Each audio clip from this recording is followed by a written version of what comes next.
राम गोपाल एक गांव में चाय की छोटी सी दुकान चलाता था। राम गोपाल के घर में उसके अलावा उसका एक बेटा भी था। दोनों लोगों के लिए चाय की दुकान की कमाई काफी थी।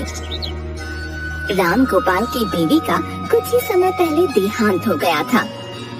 उसके बाद से अपने बेटे राजू की परवरिश की जिम्मेदारी राम गोपाल पर ही आ गई थी। दोनों बाप बेटा शांति का जीवन बिता रहे थे। राजू 9वीं कक्षा में पढ़ रहा था और पढ़ाई में बहुत तेज था। बस इसी तरह उन लोगों का जीवन बीत रहा था कि तभी गांव में राम गोपाल की दुकान के पास एक नई चाय की दुकान खुल गई। पास के गांव से मनोज नाम का एक व्यक्ति उस गांव में आया और उसने ये नई चाय की दुकान खोली। राम गोपाल ज्यादा लालची नहीं था, इसलिए उसे अपनी दुकान के पास एक और दुकान खोलने का कोई खास दुख नहीं हुआ। राम गोपाल अपनी दुकान पर ग्राहकों से बहुत अच्छी तरह पेश आता था। एक दिन राम गोपाल की दुकान पर गांव का एक व्यक्ति आया और बोला, अरे राम गोपाल भैया, ये जो नई दुकान खुली है, क्या तुम इस व्यक्ति को जानते हो? हमारे गांव का तो नहीं लगता। नहीं भैया, मैं तो इसे नहीं जानता। मैंने भी इसे पहली बार ही यहाँ देखा है। शायद पास के किसी गांव से यहाँ आया होगा। इस पर वह व्यक्ति बोला, अरे भैया, उसने तो तुम्हारी दुकान के साथ ही चाय की दुकान खोल ली है। अब तुम्हारी बिक्री पर इसे फर्क पड़ेगा?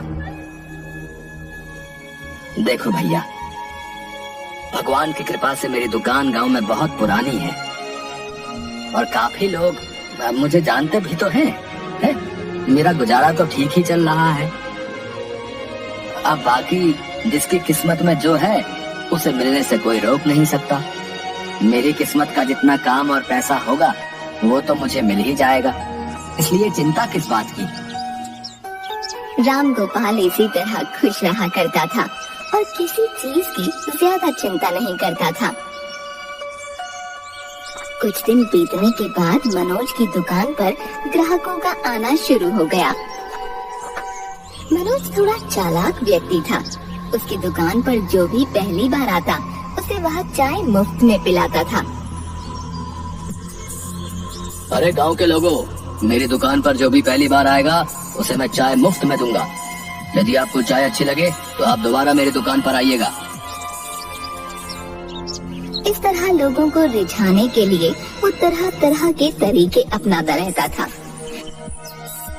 उसने अपनी दुकान पर शहर से लाकर कुछ खाने पीने की नई नई चीजें भी रखी हुई थीं, जिससे कि गांव के लोग आकर्षित होकर उसकी दुकान पर आते थे। मनोज की दुकान में लोगों को कुछ अलग तरह का स्वाद आता था और लोग उसकी दुकान पर बार बार आना पसंद करने लगे। मनोज की बिक्री देखते ही देखते बढ़ने लगी और राम गोपाल की दुकान पर ग्राहक कम होने लगे। गांव के लोग आपस में बातें करते, अरे भाई, ये मनोज की दुकान की चाय तो मतलब बहुत ही बढ़िया है। मन करता है कि रोज ही उसकी दुकान पर जाकर चाय पिया करे भैया। है? हाँ भैया, बिल्कुल सही कह रहे हो। इसकी दुकान पर आकर चाय ना पी ली जाए तब तक मन नहीं मानता भैया। गांव में सभी लोगों को इसकी चाय बहुत पसंद आ रही है। तभी तो देखो, इसकी बिक्री दिनों दिन बढ़ती जा रही है। मनोज की दुकान से जो लोग भी चाय पीते थे वो उसी की दुकान पर चाय पीना पसंद करते, क्योंकि उसकी दुकान की चाय का स्वाद लोगों को बहुत अच्छा लगता था। देखते ही देखते राम गोपाल की दुकान की बिक्री कम होने लगी। अब राम गोपाल को चिंता सताने लगी कि यदि ऐसे ही चलता रहा तो उसका घर चलाना भी मुश्किल हो जाएगा। आखिर घर खर्च के पैसे और बेटे की पढ़ाई का खर्च आएगा कहाँ से? राम गोपाल काफी चिंतित रहने लगा। इसी चिंता में वह एक दिन घर पर उदास बैठा कुछ सोच रहा था। तभी उसका बेटा राजू वहाँ आता है और कहता है, क्या हुआ पिताजी, आप ऐसे उदास क्यों बैठे हैं? कोई परेशानी है तो मुझे बताइए। नहीं बेटा, कोई परेशानी नहीं है, तुम चिंता मत करो। राम गोपाल राजू से कुछ नहीं कहता, परंतु कुछ दिन बीत जाने के बाद गांव के एक व्यक्ति से राजू को पता चलता है कि उसके पिताजी की दुकान के पास है एक नई चाय की दुकान, जिसकी वजह से उन लोगों की दुकान की बिक्री बिल्कुल कम हो गई है। अब राजू समझ जाता है कि उसके पिताजी क्यों परेशान थे। राजू काफी समझदार लड़का था, वह काफी सोचता है। आखिर पिताजी कितने सालों से चाय बना रहे हैं और उनकी बनाई हुई चाय तो सभी को पसंद भी आती है। उनकी दुकान अच्छी खासी चल रही थी, फिर ऐसा क्या है नई चाय की दुकान में जो सभी लोग वही चाय पीना पसंद करते हैं। तब राजू ठान लेता है कि वह अपने पिताजी की यह परेशानी जरूर दूर करेगा। मनोज की चाय की दुकान पर काफी भीड़ लगी हुई थी। राजू वहां आकर गौर से ग्राहकों को चाय पीते हुए देखता है और सोचता है, सब लोग तो बहुत मजे लेकर चाय पी रहे हैं, आखिर इसकी दुकान की चाय में ऐसी क्या बात है। इस दुकान पर चाय में लोगों को कुछ ऐसा स्वाद मिल रहा है जिससे कि इसकी दुकान इतनी चल रही है। मुझे पता लगाना होगा कि इसकी चाय में क्या खास बात है। राजू खिड़की से छुपकर मनोज को चाय बनाते हुए देखता है। राजू बहुत गौर से मनोज को देख रहा था। उसने चाय में सारी वही चीजें डाली जो कि हर जगह चाय में डलती हैं। परंतु आखिर में उसने नीचे से एक हरा डिब्बा निकालकर उसमें से कुछ पाउडर सा चाय में डाला और वो डब्बा छुपाकर नीचे ही रख दिया। ये सब देखकर राजू को कुछ अटपटा सा लगा। वो मन ही मन सोचने लगा, यदि सारी सामग्री ऊपर खुले में रखी हुई है तो फिर इसने हरे डिब्बे को नीचे छुपा कर क्यों रखा हुआ है। जरूर दाल में कुछ काला है। राजू वहाँ से निकलकर अपने घर आ जाता है और इस घटना के बारे में काफी सोचता है। राजू के स्कूल का टीचर रमाकांत बहुत ही अच्छा था और वो राजू से बहुत प्यार करता था। राजू अपने टीचर की मदद लेने की सोचता है और उन्हें सारी बात बताता है। सारी घटना सुनने के बाद रमाकांत राजू से कहता है, राजू, तुमने जो सब कुछ मुझे बताया वो कुछ अटपटा तो लग रहा है, परंतु बिना सबूत के हम उस व्यक्ति पर किसी भी तरह का कोई इल्जाम नहीं लगा सकते। तुम एक काम करो, अपना मोबाइल ले जाकर वहीं छुपकर उसका एक वीडियो बना लो। यदि हमारे पास सबूत होगा तो हम उसे पकड़वा सकते हैं। जी सर, आप बिल्कुल ठीक कह रहे हैं, मैं कल ही छुपकर उसका वीडियो बना लूंगा।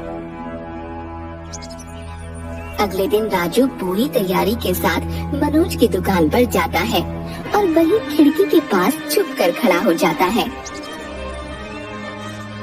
मनोज की दुकान पर ग्राहकों की इतनी भीड़ होती है कि उसे कुछ पता नहीं चलता कि कोई उसे छुपकर देख रहा है। वह रोजाना की तरह ही चाय बनाने में व्यस्त था। पहले दिन की तरह ही मनोज ने चाय बनाने के बाद नीचे से हरा डब्बा निकालकर चाय में कुछ डाला और वो डिब्बा छुपाकर वहीं रख दिया। इस सारी घटना का वीडियो राजू ने बना लिया और वैसे ही अपने टीचर के पास गया। सर देखिए, मैंने वीडियो बना लिया है, आप ध्यान से देखिए कि मनोज इसमें छुपकर डिब्बे से क्या निकाल रहा है। रमाकांत उस वीडियो को ध्यान से देखते हैं और कहते हैं, हाँ राजू, तुम ठीक कह रहे थे, कुछ ना कुछ तो गड़बड़ है जिस तरह से ये डिब्बा इतने नीचे छुपा कर रखा हुआ है। पर राजू, इसमें दिख नहीं रहा कि वो क्या चीज है। जब तक हमें ये पता नहीं चल जाता कि वो कोई गलत चीज है, तब तक हम किस तरह उसे पकड़वा सकते हैं। देखने में तो ऐसा ही लग रहा है कि जरूर कोई ना कोई गलत चीज है। हमें पक्के सबूत के लिए वो पाउडर हासिल करना होगा। यदि तुम हिम्मत दिखाओ तो ये काम हो सकता है। तुम उसकी दुकान पर जाकर मनोज की नजर से बचकर वो पाउडर का सैंपल ले आओ। पहले हम उसकी जांच करा लें।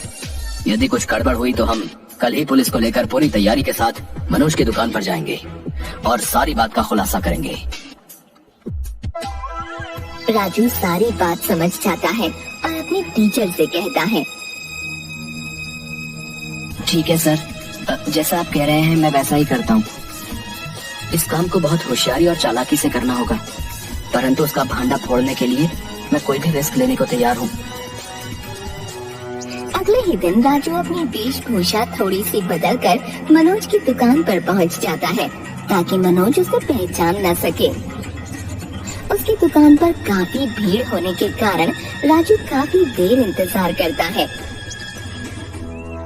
और जैसे ही मनोज बाहर ग्राहकों से पैसे लेने में व्यस्त होता है, तुरंत ही राजू उस डिब्बे में से थोड़ा सा पाउडर निकालकर रुमाल में रखकर उसे अपने थैले में रख लेता है। मनोज को किसी तरह का कोई शक नहीं होता। राजू का काम हो गया और वो तुरंत वहाँ से निकलकर अपने टीचर के पास जाता है और उन्हें वह पाउडर दे देता है। पाउडर की जांच करने पर पता चलता है कि वह नशे का पदार्थ है। बस फिर क्या था, अब तो सबूत मनोज के खिलाफ था। उसे अपराधी घोषित करना मुश्किल नहीं था। अगले दिन राजू अपने टीचर रमाकांत और पुलिस के साथ मनोज की दुकान पर पहुंच जाता है। मनोज अचानक पुलिस को वहां देखकर काफी घबरा जाता है और उनसे कहता है, अरे साहब, आइए आइए बैठिए, मैं आपके लिए बढ़िया सी चाय बनाता हूँ। अरे नहीं भाई, हमें कोई चाय वाय नहीं पीनी, हम तुम्हारी दुकान की तलाशी लेने आए हैं। मेरी दुकान की तलाशी? पर क्यों? भलाई गरीब से चाय वाले की दुकान पर ऐसा क्या है जिसकी तलाशी आप लेना चाहते हैं? अरे तुम यहाँ से बाहर निकलो, अभी सब पता चल जाएगा। राजू के बताए अनुसार पुलिस वाले उस जगह की हर चीज की तलाशी लेने लगते हैं और जैसा कि वीडियो में रिकॉर्ड हुआ था, वहाँ एक हरा डब्बा मिल जाता है। पुलिस वाले जैसे ही उस डब्बे को खोलते हैं, उसमें एक सफेद पाउडर मिलता है। अरे ये क्या है? इसको देखने से तो ऐसा लग रहा है कि ये कोई नशे का पाउडर है। अरे दुकान पे क्या रखा है ये? आखिर चाय के दुकान पर इस पाउडर की क्या जरूरत है भाई? जी जी जी, ये कुछ नहीं है, कुछ नहीं है। कुछ लोगों को चीनी की चाय पसंद नहीं आती, तो ये पाउडर मैंने इसीलिए रखा हुआ है। हाँ। पुलिस वालों को समझ आ जाता है कि मनोज झूठ बोल रहा है। इस पाउडर को हम जांच के लिए लैब में आगे भेजेंगे। तुम्हारे झूठ और सच का पता जल्दी चल जाएगा।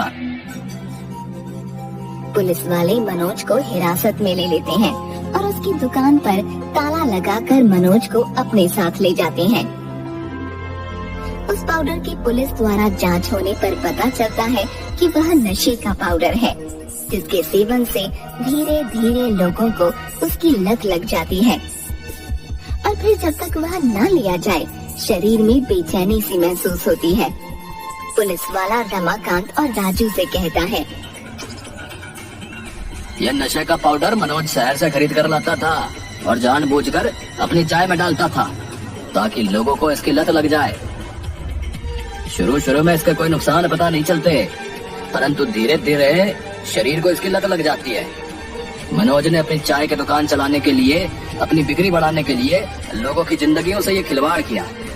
उसको तो अब जेल होगी।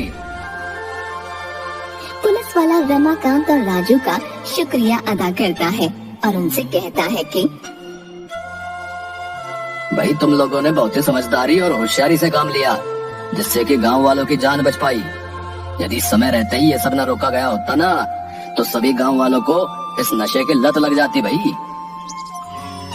रमाकांत राजू को बहुत शाबाशी देता है और उससे कहता है, तुमने बहुत ही बहादुरी और समझदारी का परिचय दिया और गांव वालों को इस शहर से बचा लिया। गांव वाले भी राजू और रमाकांत का बहुत शुक्रिया अदा करते हैं कि सही समय पर उन्होंने मनोज की पोल खोलकर गांव वालों को बचा लिया। अब राम गोपाल की दुकान दोबारा चलने लगती है और राजू भी बहुत खुश हो जाता है कि उसने अपने पिताजी की बहुत बड़ी परेशानी को दूर कर दिया और गांव वालों को भी बचा लिया।